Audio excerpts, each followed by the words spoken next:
Okay, we're live, I think. Okay, so to start with, I want to go over the homework. Let me see if I can make this bigger a little bit. Cool. Okay, so the first problem was a transformation problem. You had y has a gamma distribution with shape alpha and rate beta, and you have a transformation x as a function of y is the reciprocal of y, and the question is what is the no, I said it the other way around. X has a gamma PDF. Y, what is this? What? One of the variables has a PDF that's gamma. The other is the reciprocal of that.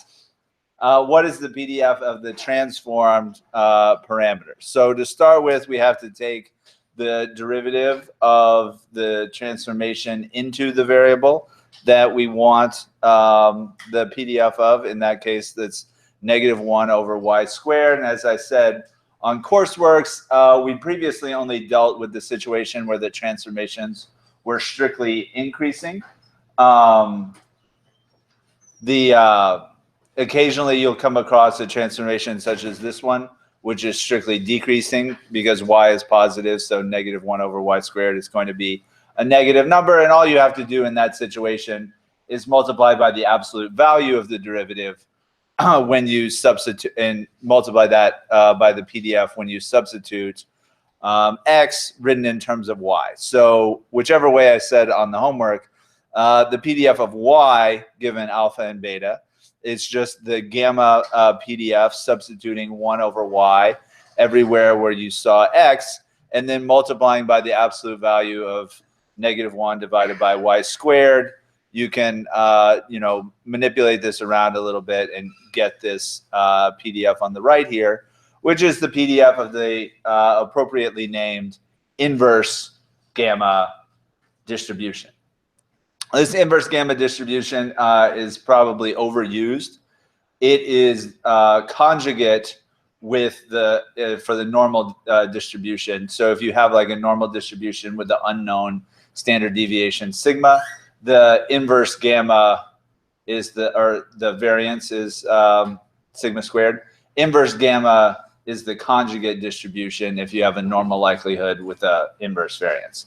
These days, we don't have to use conjugacy and Gibbs sampling anymore, but you will still see this inverse gamma distribution being used, even though it's not particularly intuitive as to what it applies to. So it can be used for any non-negative random variable, but there's not a great, I think, intuition as to whether you should use gamma or inverse gamma. But both of those are valid distributions. So questions about how to do PDF of a transformation? Yes? Right. So the PDF is always going to be positive. So if you multiply PDF by a negative derivative, then the PDF of the resulting transformation would be negative, which doesn't make any sense. So you just multiply by the absolute value. It's now positive. It integrates to 1. Don't sweat it too much. Other questions? Okay. Fortunately, there are other questions on the homework. So going on to 2, we had a question about a distribution that I did not name, but it's actually called the logarithmic distribution. Different people had different randomly chosen values for the prior mean and prior median. So your numerical answers could be a little bit different from those shown here, but the point is really to get the process of this right. So the first part was about writing the likelihood function, assuming you have x already. And remember, the likelihood function is a function of the unknown parameter, which in this case is p.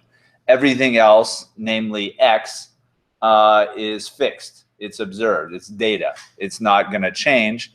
Consequently, when we write the likelihood function, we only need to write it up to a kernel or a proportionality statement.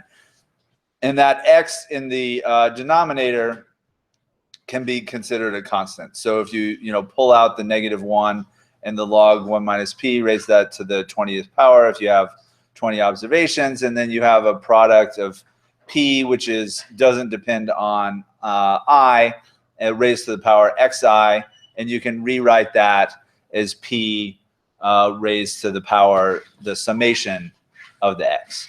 And you didn't have to fully simplify this or drop the constants. It's correct either way, but subsequent parts of this problem are going to be a little bit easier if you simplified the likelihood, which is to say get rid of any constants that you don't need, and instead of having a product of a bunch of things raised to some power, have that power, or p, raised to the power of the sum. So just doing a little bit of algebra here. Also, pretty much an algebra problem we saw last Thursday, that if you have crystallized in your mind what you believe before seeing the data to the mode and the median of a beta distribution to be, you can manipulate these around for an equation that involves the unknown alpha, which is the first shape parameter to the beta distribution, and your known, or maybe known is a strong word, but your guessed prior values for mode and median. So this is an equation with only one unknown. You can isolate alpha and solve it this way, presuming the mode is greater than the median. So that's going to be the case for a beta distribution. If your beliefs were such that the median is greater than the mode, then the beta distribution is not going to apply to you. Also, you can write the mode of the beta distribution as beta is equal to alpha minus 1 divided by mode plus 2 minus alpha. And so that gives you an expression for the other shape parameter to the beta distribution. So if you think about things that are a little bit more intuitive and concrete, such as what's your best guess for p, that's your prior mode. What's the over-under value for p? That's the value such that there's a 50% probability it's less than this, 50% probability it's greater than this. So those are things that you can wrap your head around a little bit easier, and then you can work out what alpha and beta are that are consistent with your beliefs. However, these expressions for the mode and the median presume alpha is greater than 1 and beta is greater than 1, which was the case for all of you. So this is really just an algebra problem, but it's an important idea that if you're specifying these prior distributions, and a distribution like the beta distribution has 2 unknown parameters, that it's not exactly easy how you would interpret alpha and beta. Start with some stuff that you can understand, which is usually going to be measures of location of the distribution. So the mode and the median are different, but they both sort of pertain to like the heart of the distribution, broadly defined. The mean of a distribution is also something that you might have some intuition about, but thinking about the mean sort of requires that you do an integral in your head, which, honestly, you're not going to do. So I prefer to think about the mode and the median whenever possible. But if I have a prior distribution that has 2 parameters in it, alpha and beta, I'm going to need 2 pieces of information about that distribution in order to solve a system of equations to tell me, the alpha and beta that I need to use when writing, drawing from the beta distribution or writing the posterior kernel or anything like that. So with these priors, we're often going to just use like 1 or 2 parameter distributions because it's sort of hard to generate any more information that could bear on additional parameters. Sometimes we can and should use likelihood functions that have more than 2 parameters, but in which case we're going to have to specify priors on each of those. But there, at least the data can help us out a little bit. So priors, really, we just try to keep it simple. That's the bottom line. So yes? For these distributions, like the beta distributions, should we take a prior on the mean and the mode instead of alpha and beta? So I don't really like the mean because technically you have to do an integral in your head. I like mode and median because those seem to me, those are like one single points And that seems to be, to me and to most other people, the easiest thing to reason about. But the book, Krushke's book, does like mean and variance, and then derives expressions for alpha and beta in terms of those two. So if you have a good intuition for what the mean and variance should be, by all means use that. But I think most people are going to respond better if you say, you know, what's your best guess? That's a mode. Rather than like, what's the integral of 1 over the beta function times p raised to the power x times 1 minus p raised to the power 1 minus x integrated over p.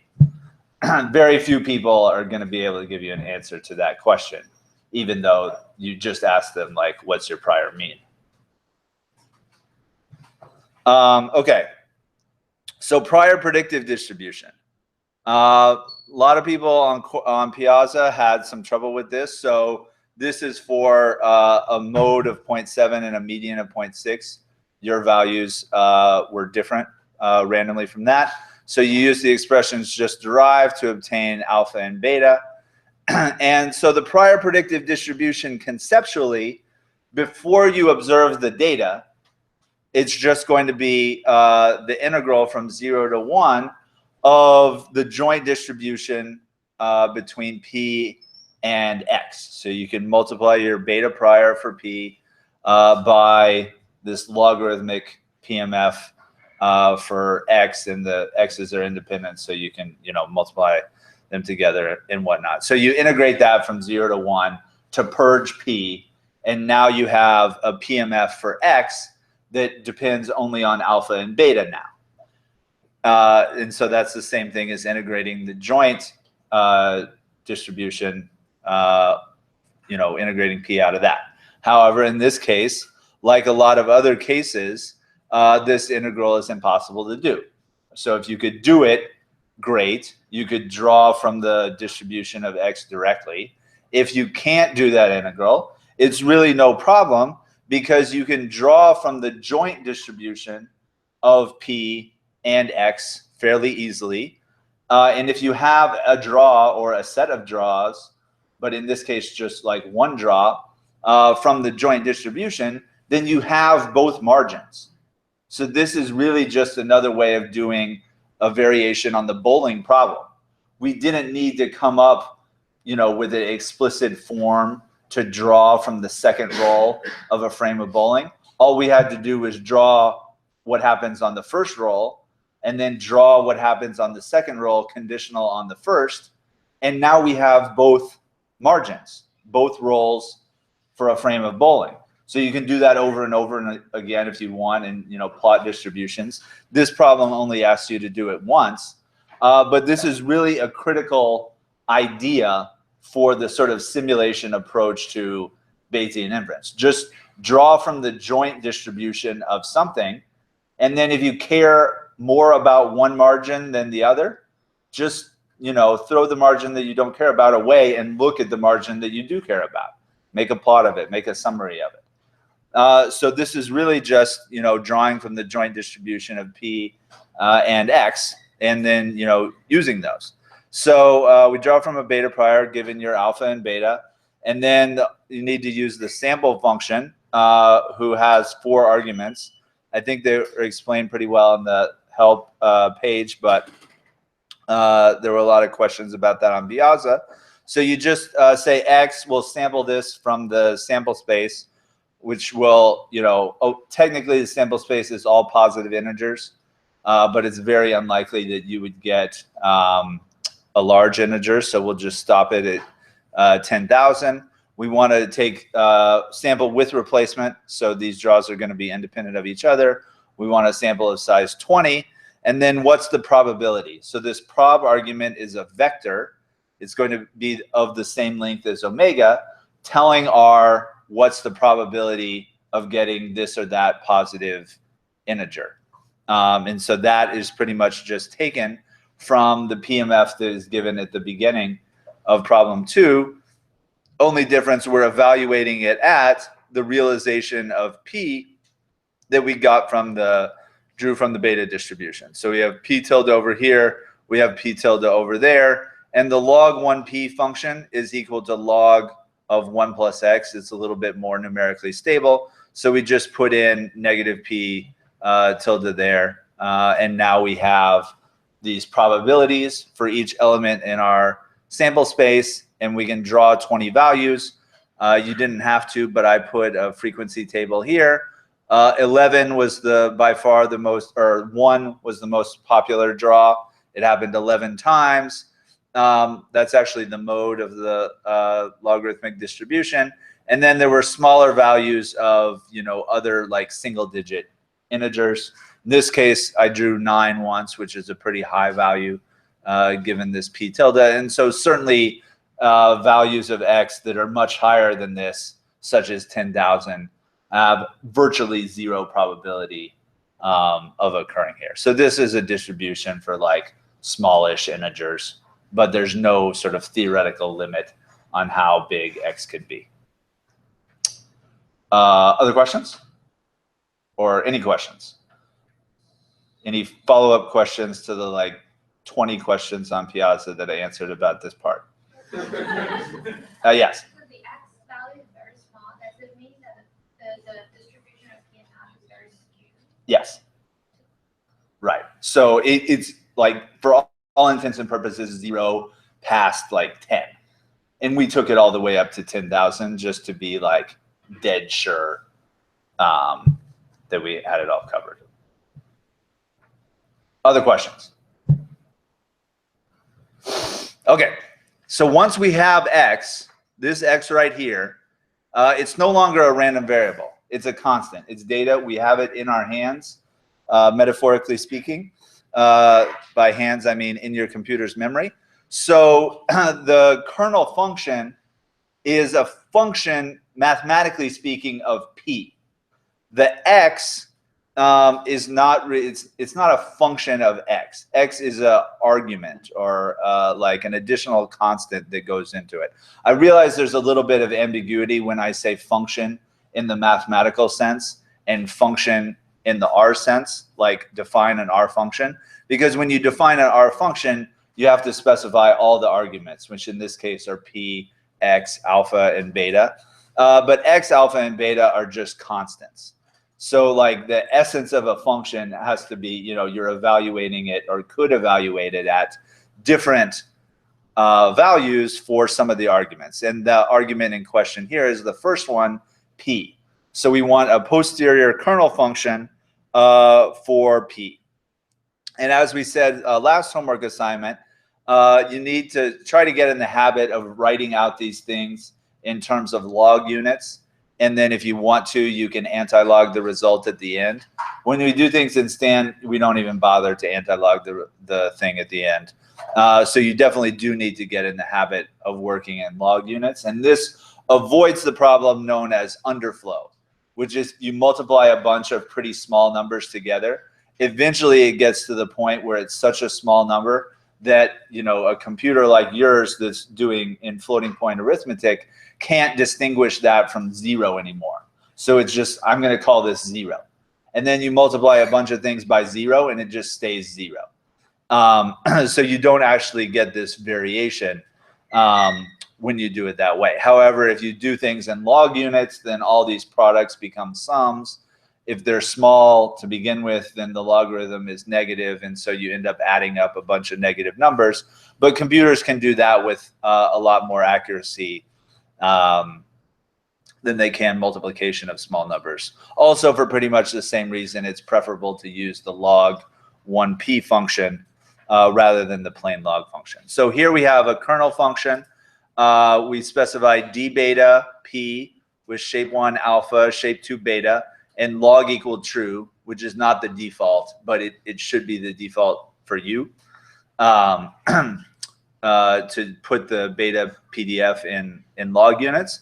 And then we want to add to that the likelihood function that we worked out before, except rather than the likelihood, we want the log likelihood.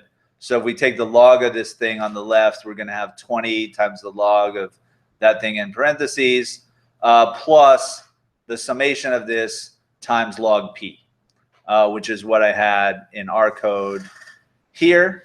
And so that's the kernel in log units.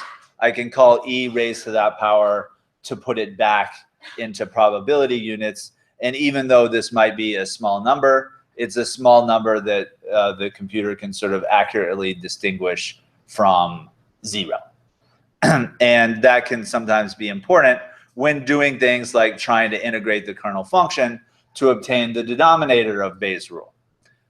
So given a value of x, we want to integrate this kernel to find the area under the kernel, the curve defined by the kernel function.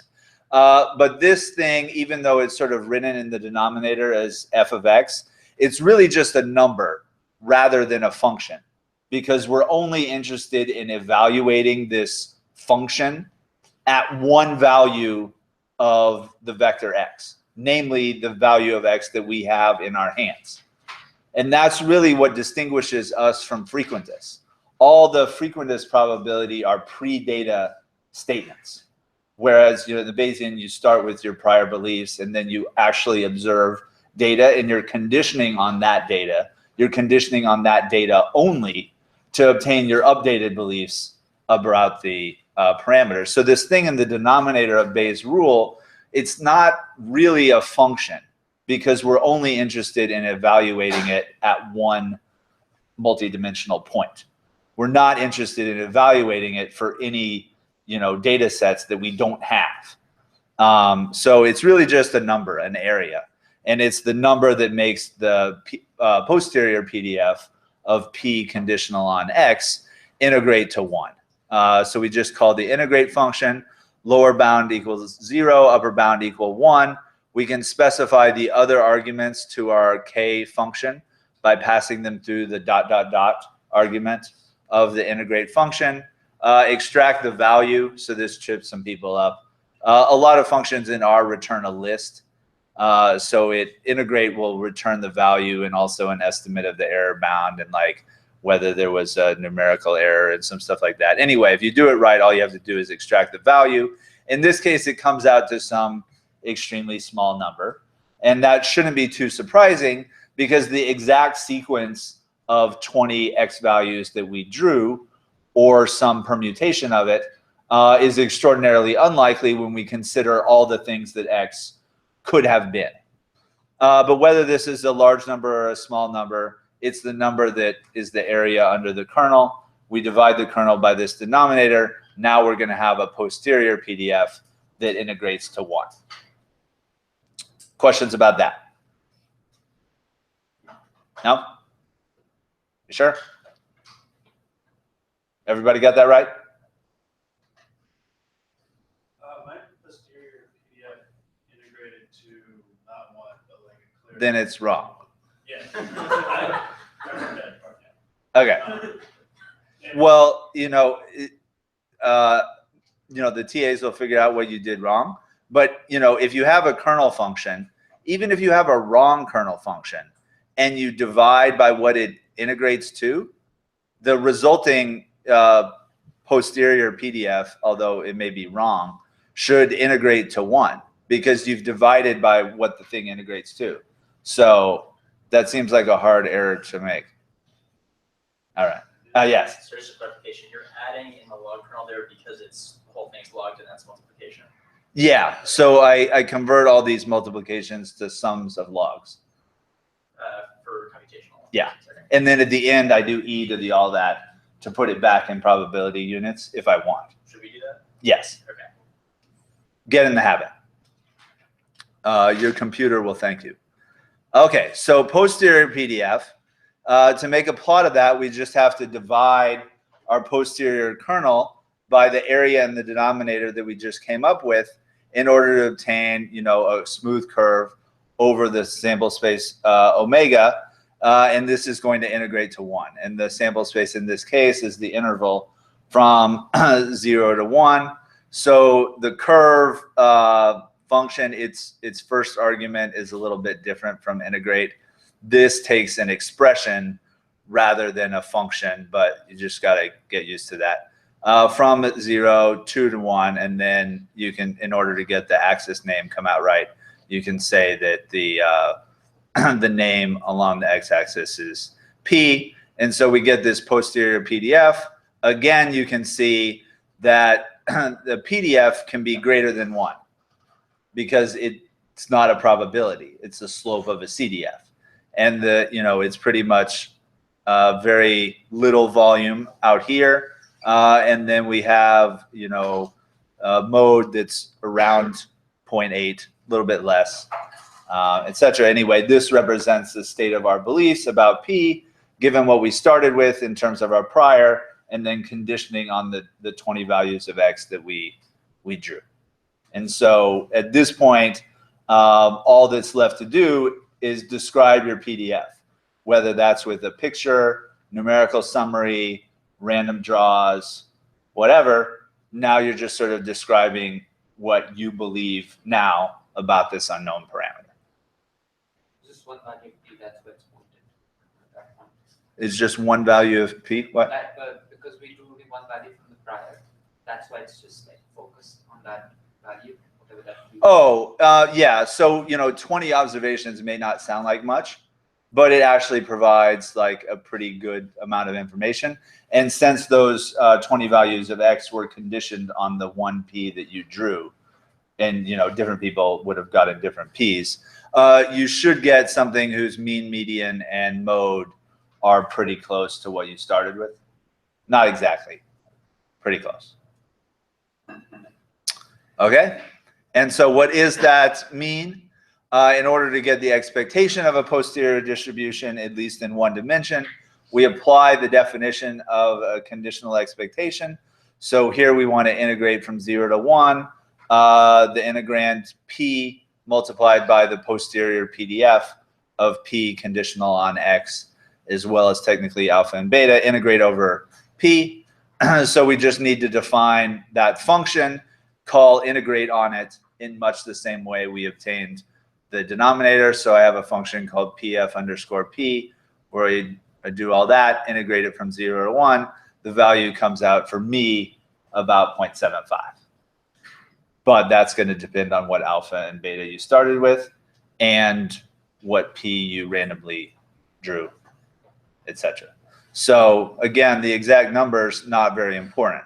The process is important-ish.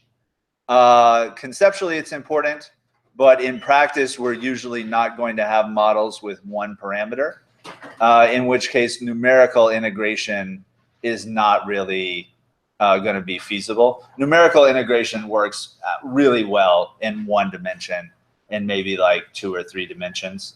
But in like high dimensional problems with complicated models, less well-behaved functions that we're dealing with, etc., it's really not an option. And so we have to do the stuff that we started talking about on Tuesday in terms of drawing random numbers from a posterior distribution and describing those random draws rather than, making a picture of our PDF and like sticking that on our refrigerator. Yes. Okay, sorry, this isn't super well formed, but we all started with different means and medians, and all of us modes and medians, yeah. Modes and medians, sorry, and all ended up with different posterior expectations for value of P. The numbers would be different. Process should be the same. And since we all started with different modes and medians, our numbers we arrived at differ pretty vastly. So I got like a 0.9 something, you got a 0.75 something. What alteration do we make to this process to cause all of those final results to converge towards something? Oh, you would need approximately infinite number of draws from X. So if we just draw more from X, if we were to just do 1,000 draws or whatever, those numbers would converge. Yes. And if you started with the same seed. So I did like today's date. So what's critical here, so you're only taking one value from P to kick this whole thing off. So if you happen to get like a really low one and somebody else happens to get a really high one, then this realization we're sort of taking as the truth here. And so the truth would differ. But let's say you all started with the same seed, and so you were using the same numbers there. Even if you had different values for the prior mode and prior median, we're going to end up at the same place if instead of sample size being 20, it was like 200, 2,000. you know, a million, whatever. It wouldn't actually take that much for a model this simple for us to get like essentially the same thing for social science purposes. But, you know, different people in the social sciences are going to come in with different prior values of mode and median. And that's just something that we have to accept and collect as much data as we can. Other questions about problem 2? Okay, problem 3 was really just the exercise in working with the Dirichlet and the multinomial distribution. So the first part was to choose values of alpha that seem reasonable to you. If we're going to do a survey tomorrow asking people, do they support repealing Obamacare? And they had 3 possible answers: no, maybe, or yes. And to sort of inform this process, we need to remember that the expectation of a Dirichlet distribution, a Dirichlet distribution is defined for a simplex vector. So that's a non-negative vector that sums to 1. And the expectation of this simplex vector P is given by, you know, the vector alpha divided by the sum of the alphas. So that ensures the expectation is also a simplex vector. And, you know, I don't know how much a lot of you have followed like polls on Obamacare. It, you know, may not directly affect you that much, but if you have, you know, over this past several years, there's been a pretty consistent story being told by the polls that people are very sharply divided on, you know, whether Obamacare should be kept or not. There's going to be not a majority, but a significant chunk of people who say it should be, you know, kept, and almost equally sized group of people who say it should be repealed. And then there's a variety of people who answer something that, you know, doesn't really respond to the question, like maybe, or, you know, it should be changed but not repealed, or something like that. So, you know, you might have gotten numbers that are roughly something like this. The variance is going to depend, there's an expression for the variance last Thursday too, on the sum of these alpha values. So the bigger their sum, the less variance there's going to be in the prior for P. So these don't have to sum to 1, but the bigger they sum to, the smaller the variance in your prior beliefs about P. And so if you've been following this the past few years, you ought to have pretty precise beliefs about P, and you need to reflect those in your choice of alpha. All right. But, you know, technically no positive values of alpha are, you know, illegitimate. So then we need to draw from the prior. There's a lot of ways you could do this. People were doing for loops and stuff like that. It's fine. Maybe not the most efficient way. But the basic idea here is to take 3 realizations from a gamma distribution that has shape parameters, you know, alpha, and rate parameter 1. So this is a unit gamma. I did it here with the replicate function, which inputs to it the number of realizations you want and an R expression. So I just draw G, 3 values of that with shape equal to my alpha vector and rate 1, and then divide G by the sum of G to get simplex vectors. And so this comes out a 3 by 1,000 matrix, and each column is going to be non-negative and sum to 1. So I now have my 1,000 realizations of P. And I go on to the next part, drawing from the prior predictive distribution. So here we need to draw from a multinomial distribution for each realization of P. And this multinomial distribution is going to have like 500 survey respondents in it. And there's, again, a lot of ways you could do it with for loops, etc. I did it with the apply function. So you apply the R multinom function to each column of P, specify the additional arguments, n equals 1. So we want 1 sample of size 500 for each of the 1,000 realizations of P that we got in the previous column. And the apply function will just use whatever arguments you don't specify here. It'll tack those on. So the columns of P are being passed to the prob argument of R multinom. So now I'm going to have integers between 0 and 500. For x, again, that's going to come out in a 3 by 1000 matrix. And then the last question is, we can estimate the prior probability that a majority of the people with a definite opinion, so excluding the people who say maybe, so an estimate of the probability that more people favor repeal than favor keeping it. And that just means for each of these 1,000 realizations of x, see what proportion of times the third row, which corresponds to simulated survey respondents who say yes, exceeds the number of people in the first row who are survey respondents who say no.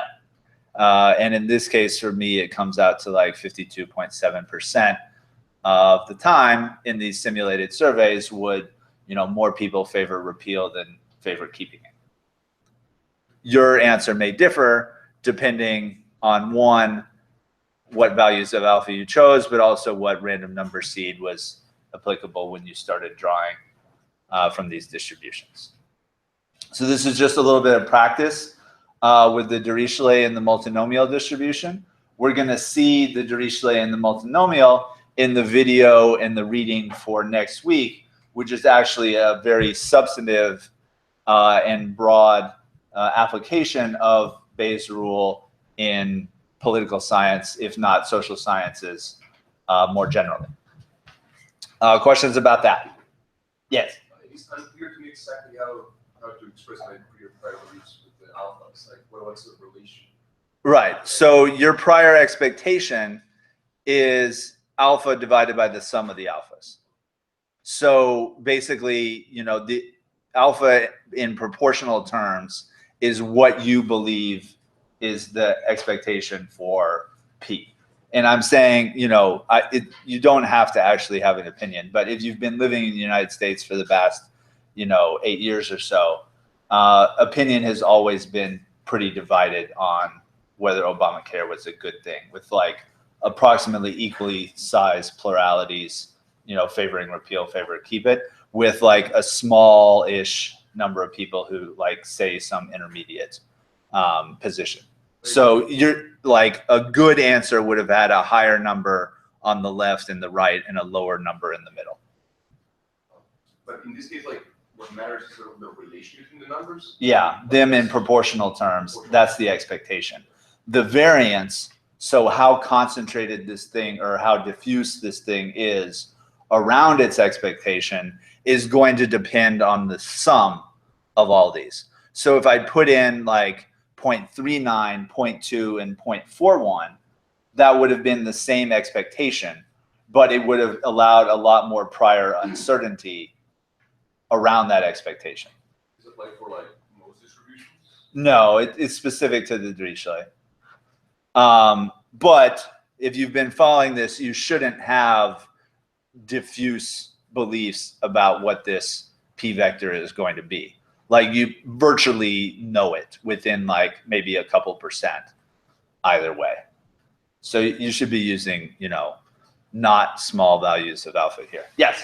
So different P, so P2, so what you did was, so you surveyed 500 people for each P.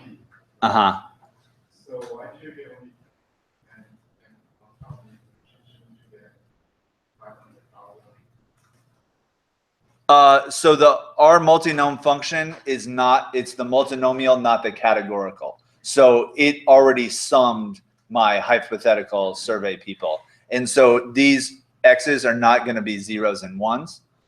They're going to be non-negative integer counts that are bounded between 0 and 500. Okay? Yes?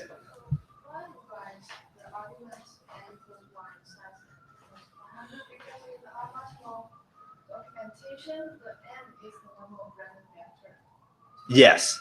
So I want one realization from the R multinomial function for each of 1,000 realizations of P. So it's basically like, take a P from one of the columns, do a survey with 500 people once. take another column of P, do another survey of 500 people once, and do that 1,000 times. So when I come out to X, it's a 3 by 1,000 matrix. It's really, yeah, you want one survey for each realization of P. That's the bottom line. Other questions? Ew? Okay, so that's on Courseworks if you want to check it out. Moving on to the slides for today, we're going to continue to talk about how Stan does Hamiltonian Monte Carlo. After I get through this thing, employee of Columbia University. Columbia University has received millions of dollars to develop Stan. Also a co-founder of Stan Group, which has received much less than millions of dollars to provide support consulting, etc. for businesses using Stan.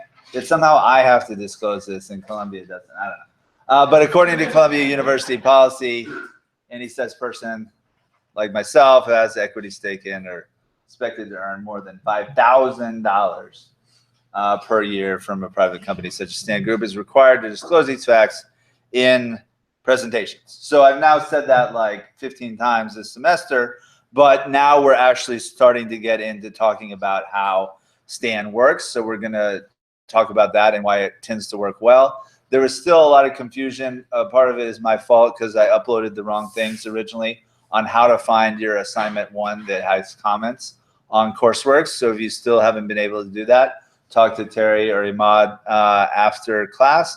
And also reminder, my office hours this Monday are going to be from 3 to 5 rather than from 5:30 to 7:30. They'll be back to 5:30 to 7:30 the following Monday.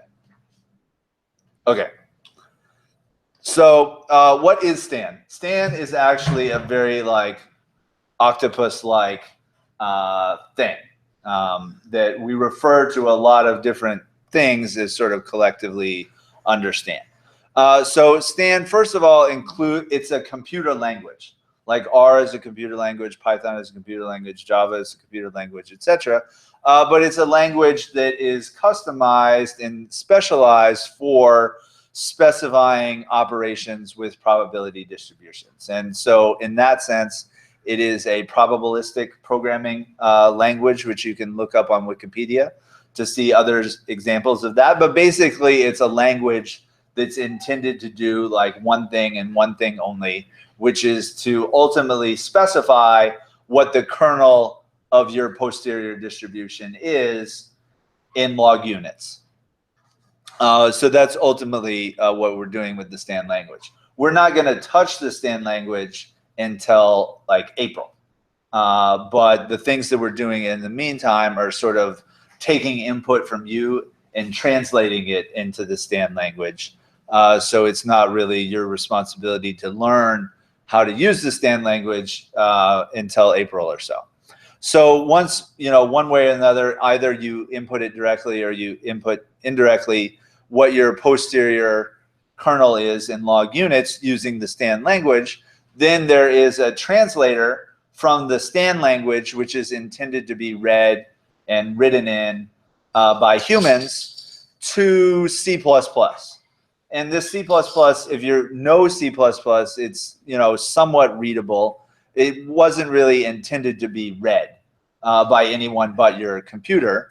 And it can then be compiled into executable code and run on your computer. So we sort of write in this relatively expressive language, translate it into C++, and we can take advantage of all the features of C++, among them much faster execution speed than stuff that you write in a functional language like R or Python. Stan, the project, also includes new algorithms, and we started to get to those on Tuesday for doing statistical inference, particularly Bayesian inference. Now, unfortunately speaking, you can also do frequentist inference in Stan, but we're not really going to talk about that this semester. So it has some old algorithms as well, but the exciting things are the new algorithms for doing Bayesian inference much more efficiently. So like I was saying last time, with Hamiltonian Monte Carlo, it's got all this physics metaphor behind it. And in order to figure out where the thing is going to move in this curved space, you have to solve ordinary differential equations. And you might say, well, this is going to be really difficult if I have to specify the derivatives of, you know, the posterior kernel with respect to all these parameters. And Stan basically has you covered on that as well, because it includes a library with both matrix operations and scalar operations that supports what's known as auto differentiation. And we don't want to get too much into what that means, but pretty much it means we're able to teach the C++ compiler how to use the chain rule correctly. And so, you know, really we just have to, you know, program the derivatives of, you know, like a bunch of C++ functions with respect to their own arguments.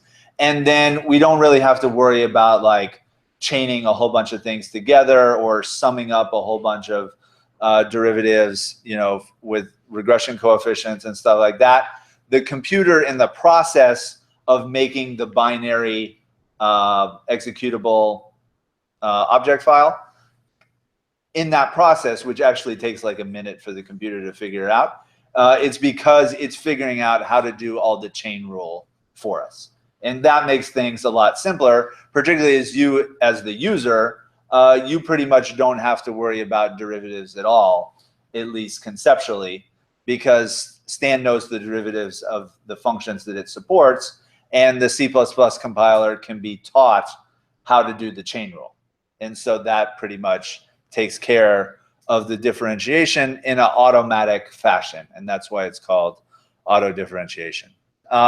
Stan, like the library, the language, the algorithms, there's interfaces to that from R and other high-level software such as Python and Stata and Julia and MATLAB and things like that, Mathematica. So you can access all this from computer programs that you're perhaps more familiar with.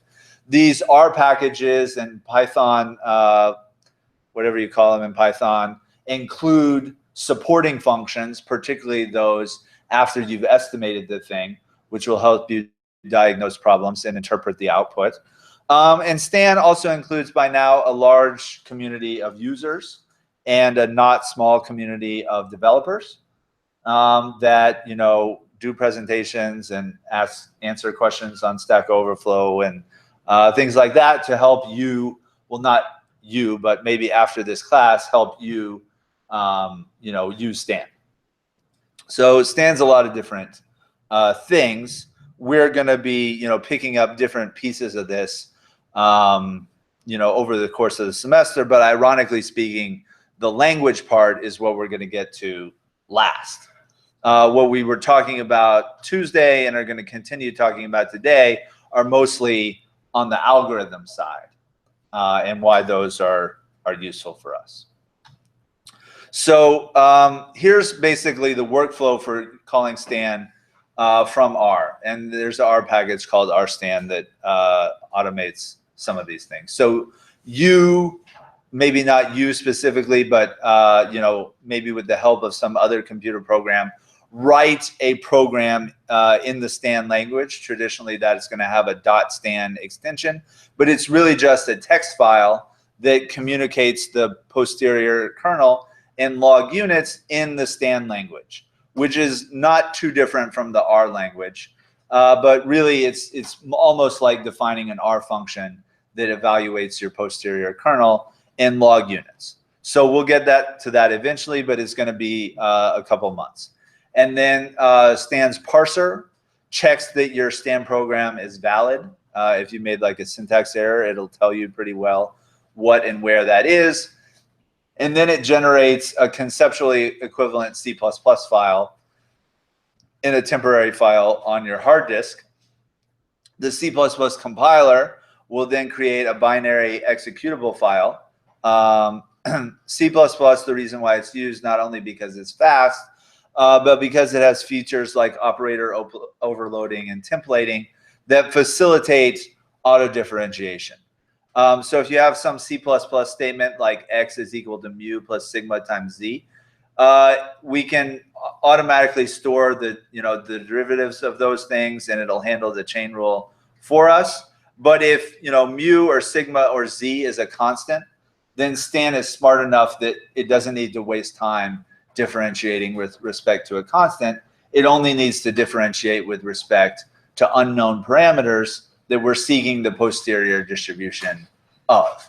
And so that's another reason why Stan's implementation, even though it can take kind of a long time for you to get these draws from the posterior distribution, is in a lot of ways very efficient. It's just slow. Anyway, once you have this binary file, you can execute it from R. In fact, you can combine steps 2, 3, and 4 together, and then basically you analyze these resulting draws from the posterior distribution that Stan gives you. And so that's kind of an idea of what steps are entailed, but we're going to sort of assume that you can do all of these steps even though you can't yet, and focus on the algorithm that draws these values from the posterior distribution. Okay, so where we left off on Tuesday, we started to get some intuition for Hamiltonian Monte Carlo. And what Stan does is actually a variant of Hamiltonian Monte Carlo that differs in some important ways from what I was talking about on Tuesday, when I was just trying to get you the intuition of like how this particle really would move through a curved space if all it had operating on it was gravity, no friction, but gravity. And it sort of randomly got an initial kick of momentum that was drawn from a multivariate normal distribution. So we have this momentum distribution whose PDF kind of constitutes kinetic energy, and then we have the negative of the logarithm of the posterior kernel, which constitutes potential energy. And because there's no friction under Hamiltonian physics, the kinetic energy and the potential energy add up to something called the Hamiltonian, and the Hamiltonian is a constant that's going to be determined, just by the data that you're conditioning on. And that in particular tells us that changes in potential energy and changes in kinetic energy are going to be zero sum. So if I increase the kinetic energy, I have to decrease the potential energy by an offsetting amount. And that property of conservation of energy implies that the derivative of kinetic energy and potential energy with respect to time are, you can combine those and you get this system of ordinary differential equations that are equal to 0, and you can solve those differential equations numerically for the next position.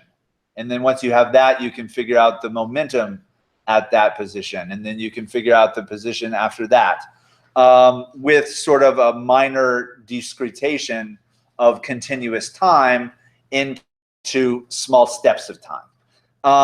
So traditional Hamiltonian Monte Carlo, which never really caught on because of its limitations, but was sort of theoretically worked out, I think, mostly in the 1990s, is going to evolve this Hamiltonian metaphorical system for a fixed number of steps at each iteration of the Markov chain, with a step size and a mass matrix chosen by the user. So what's the mass matrix? That's just the physics term for the covariance matrix in the multivariate normal distribution that governs the momentum. So statisticians would just call that a covariance matrix of the multivariate normal, but in sort of a physics sense, the sizes of the elements, particularly the diagonal elements of that covariance matrix, have a physical interpretation in terms of like the mass of the particle being moved around, or the mass of the, it wouldn't be the mass of the particle. Particles have no mass. It would be the mass of the big object that pulls the particle toward it. So like the Earth, we have less mass than Jupiter. And so, they have more gravity. Whatever. we're not really going to get too caught up on the physics of this in a QMSS class. So within each iteration, so you might specify like 1,000 iterations or 2,000 iterations, really, in which case you're going to end up with that number of draws from the posterior distribution. But within each iteration, it's going to move this particle around the system according to Hamiltonian dynamics, using what's called the no U-turn sampling algorithm, which was originally proven to be valid by Matt Hoffman when he was a postdoc at Columbia, 2010, 2011. And that was really the impetus for him and a bunch of other people, myself included, to start developing STAN. So under the no U-turn sampling, the Hamiltonian process is actually going to proceed for an unknown number of what's called leapfrog steps. And in simple terms, leapfrog steps just means you're solving these system of ordinary differential equations. Like you solve for the new position, and then you solve for the new momentum at that. And then you solve for the position after that and the momentum there. So it has this sort of one step at a time alternating procedure where you figure out what the new position is and the new momentum is. There's actually, for numerical reasons, a little bit of a complication there. It does some half-step business in order to be numerically stable, but you don't need to know that. But you do need to know that it's going to evolve for an undetermined number of leapfrog steps, although there's a ceiling on it called max tree depth that sort of keeps your computer from falling into an infinite loop if you've specified a model that isn't really lending itself to STAN. And so within each iteration, we have this Hamiltonian process. And let's say at the teeth leapfrog step, STAN is actually evaluating the posterior kernel in log units at 2 to the t different locations. And this is something that Matt Hoffman worked out. But in order for this to be a valid procedure, you sort of have to evolve the system forward in time and backward in time simultaneously. So that's why we have it at the teeth step, we're evaluating the posterior log kernel at 2 to the t points. And the number of leapfrog steps can actually be, some single digit integer up to 10 by default. And so if it actually goes all the way up to 10, we're going to be evaluating footprints of this process at 2 to the 10th, 2 to the 10th minus 1, which is 1,023 locations throughout the parameter space. And if we can evaluate it at that many footprints throughout the whole parameter space, and then select a footprint to be drawn with probability proportional to the potential energy or to the log posterior kernel, then we're almost, not quite, but almost able to get independent draws, because we've sort of saturated the heart of this parameter space with topology according to our posterior kernel. We've sort of got footprints all over the place. And so in that case, we're just taking it with probability proportional to the kernel, and that comes pretty close. It's impossible to make it completely independent, but it comes pretty close to obtaining independent draws from this posterior distribution if you do it well. So how many leapfrog steps does it take? This process, unlike traditional Hamiltonian Monte Carlo, proceeds, it's a greedy algorithm. It keeps making leapfrog steps until, in a manner of speaking, the process sort of turns in on itself and the footprints start to get closer and closer together. Before that happens, STAN will stop the leapfrogging process and then select one of those footprints. So it's not real efficient if your footprints are coming back toward like where they started, because you've already saturated that area pretty well on your previous leapfrog steps. So it's kind of hard to describe in multiple dimensions, but it leapfrog steps until it gets like as far away from each other as it can. So it covers the whole posterior distribution parameter space as well as it can. And then when it can't go any farther, it stops and then selects one of those footprints, and that's your draw for that iteration of the Markov chain. And then it goes on to the next iteration. So that's why it works pretty well. And technically speaking, the only thing that can go wrong is numerical error. Although it only takes a little bit of numerical error to mess the whole thing up. And that's because numerical error has this tendency to accumulate. So you evaluate your posterior log kernel, and maybe there's like a tiny amount of numerical error in it. Remember, computers like the ones you have can really only store like 16 decimal places or 15 decimal places worth of precision. So maybe your function has like a tiny bit of numerical error in it. But if your function has a little bit of numerical error, then the gradient is going to have a little bit more error in it. And if you're using these gradients in a set of ordinary differential equations to solve for the new location and the new momentum, then your solution is going to have a little bit more numerical error in it.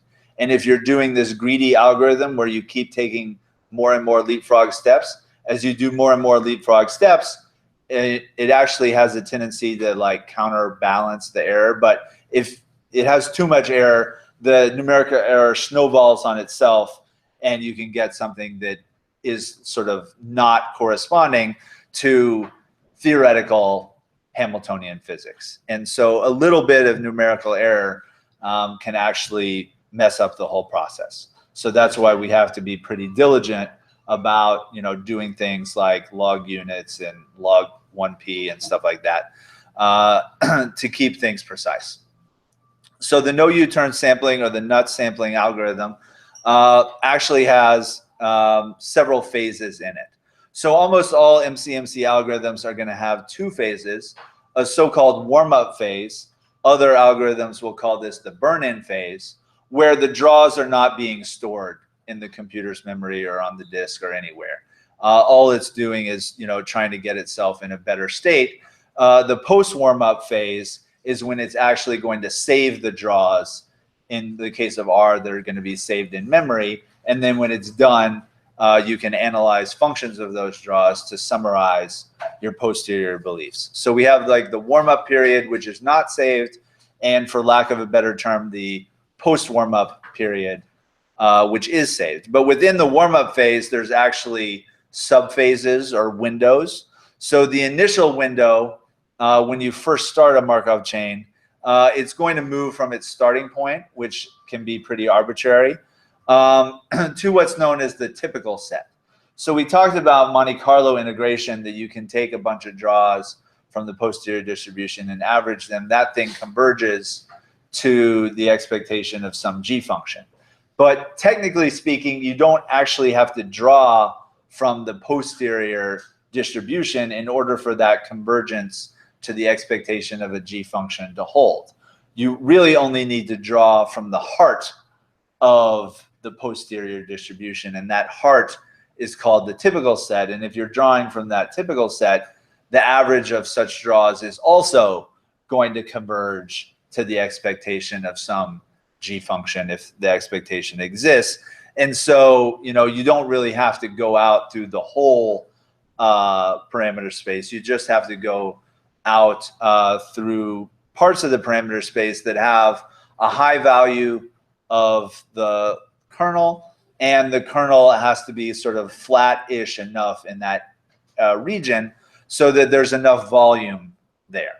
And so places that have high posterior density and regions that have high volume are ones that contribute the most to these Monte Carlo expectations, and that's the area where the Markov chain really needs to concentrate on if you want to get good estimates of these posterior expectations. So after the initial window where it tries to find the typical set for your posterior distribution, then it does this alternation of windows where Stan tries to adapt these tuning parameters, namely the diagonal of the mass matrix, which governs how much momentum there tends to be on each dimension of the posterior distribution, and the step size, which governs how coarsely we're discretizing continuous time into steps. So all things, you know, equal, it's better to take bigger steps than smaller steps because you can move around and cover more distance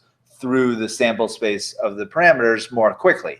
However, if you're taking big steps in this sort of numerical solution to the ordinary differential equations, you get more error. So really, Stan is trying to find a step size that's as large as it can get away with and still keep the numerical error to tolerable levels, in which case it tends to have sort of a self-healing property. But if you get like more numerical error than the limit, then it tends to snowball on itself, and that's not good. So it's sort of trying to get the mass matrix so you have enough juice in your system so that the initial momentum can kick the particle to like any area of the parameter space, and doing it in steps that are not too small but not too big either.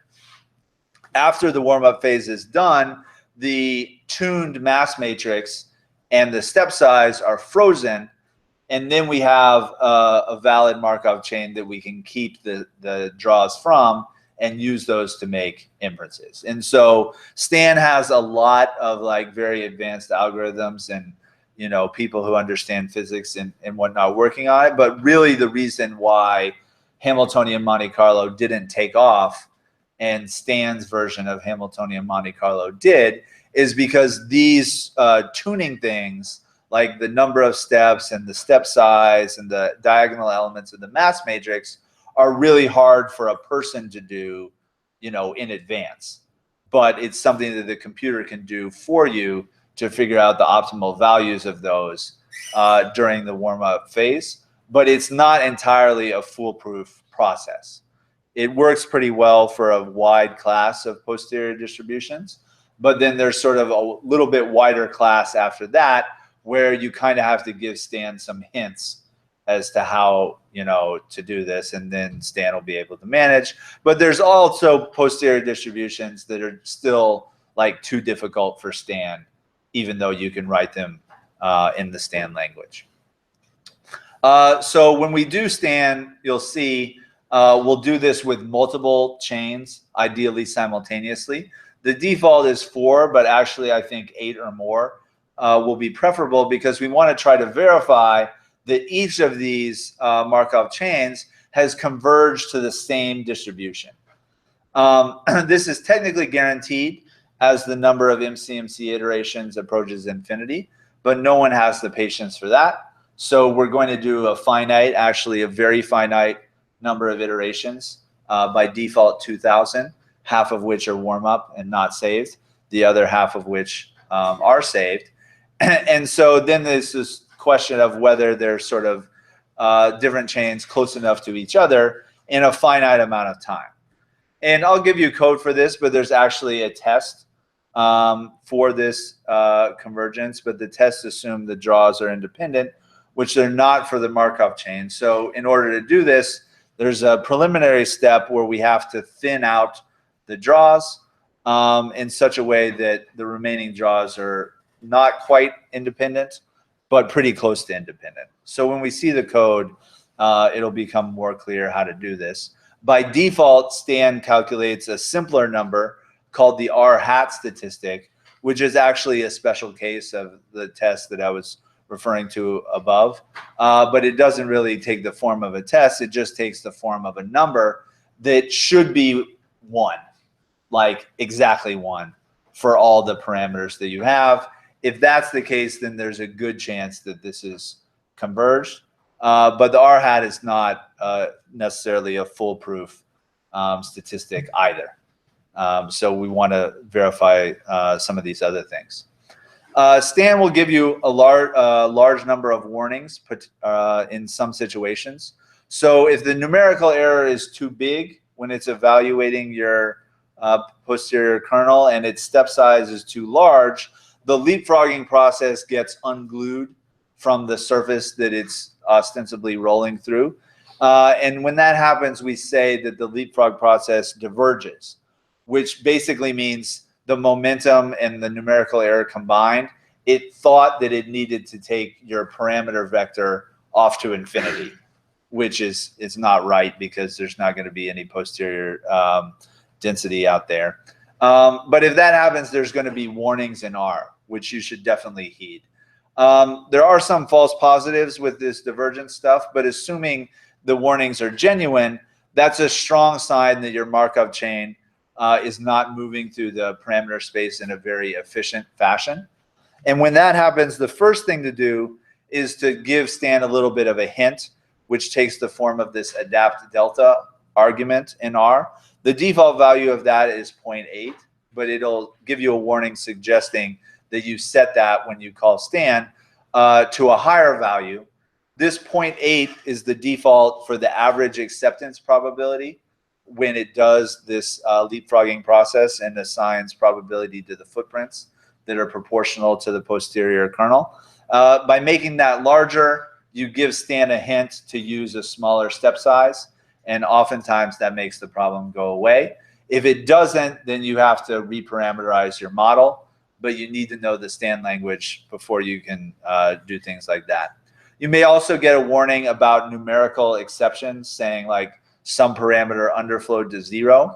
A few of those are not a big deal, but if you get a lot of those, then it may mean that your posterior expression for the log kernel is not very numerically stable, and you might want to think more about ways in which you can improve that. Finally, you could get a warning saying the maximum tree depth is hit. That by default is 10, meaning it wanted to take more than 10 leapfrog steps, and it was still going. It hadn't hit the U-turn point yet.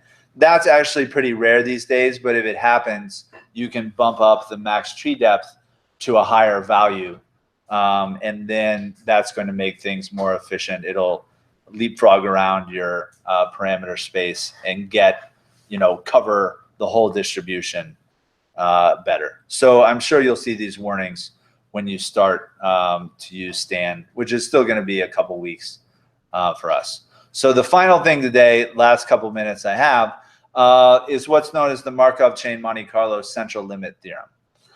So suppose you're interested in some expectation of a G function. We know that we can approximate that with an average of function evaluations where we put in random draws of theta from the posterior distribution. So here M is the total number of iterations and W is the number of warm-up iterations. So we're only evaluating this for the post warm-up iterations, but we can average those values. And under some not very verifiable conditions, they can be like disconfirmed.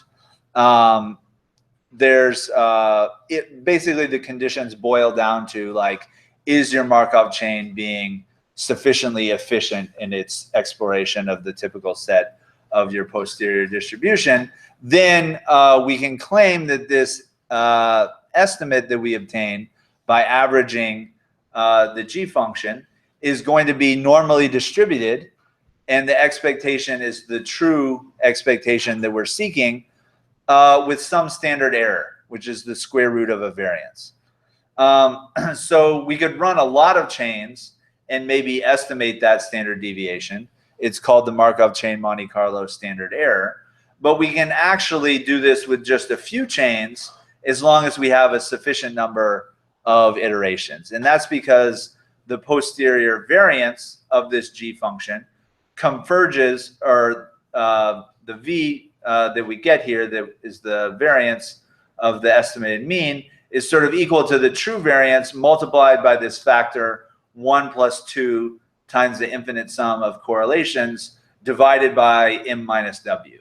So what we really need are these correlations, which are autocorrelations between draws of the Markov chain to get small, and so this sum converges to some finite number, and then we need M minus W to be big, and then our estimate of the variance is going to be pretty small. But these rows are the correlation between like the jth draw and the 0th draw of our Markov chain once it gets past the warm-up phase period. So if all those were 0, we would just have the usual central limit theorem thing for the variance of a mean. But those aren't going to be 0 for any Markov chain. But the bottom line for Stan is it's oftentimes going to be possible for it to be efficient enough such that this Markov chain Monte Carlo central limit theorem holds. We'll be able to estimate the V, which gives, we can take the square root of that and come up with a bound really on how imprecise our estimates are relative to the true expectations. But the other thing about Stan is that these rho values tend to be pretty close to 0. So we're not penalizing our variance estimates all that much by using this sequence of kind of weakly dependent draws relative to other Markov chain Monte Carlo approaches such as Gibbs sampling or Metropolis Hastings that are going to have large values of rho, and consequently you have to let them run for a lot longer to get the same amount of precision in the estimates that you get from Stan. And also those other Markov chain Monte Carlo algorithms may not be efficient enough for the Markov chain Monte Carlo to hold in the first place. And unfortunately, we need those conditions to hold in order for the estimates that we get for V and things like that to be valid. So it's really important to use whatever is the most efficient Markov chain Monte Carlo scheme available. And at least for general purpose usage, for the past several years, that's unquestionably been Stan for MCMC approaches. So we'll continue to talk about the advantages of Stan as the weeks go on. But next week, we're going to start to get into a substantive application that actually uses Stan. It doesn't talk that much about how it uses Stan, but it does use Stan to sort of get at a real fundamental issue in social science research, which is how to combine quantitative and qualitative information to learn about unknown parameters with particular applications in political science. So be sure to check out that video, which is also on the syllabus. And I'll see you on Tuesday. Can I see it one more time?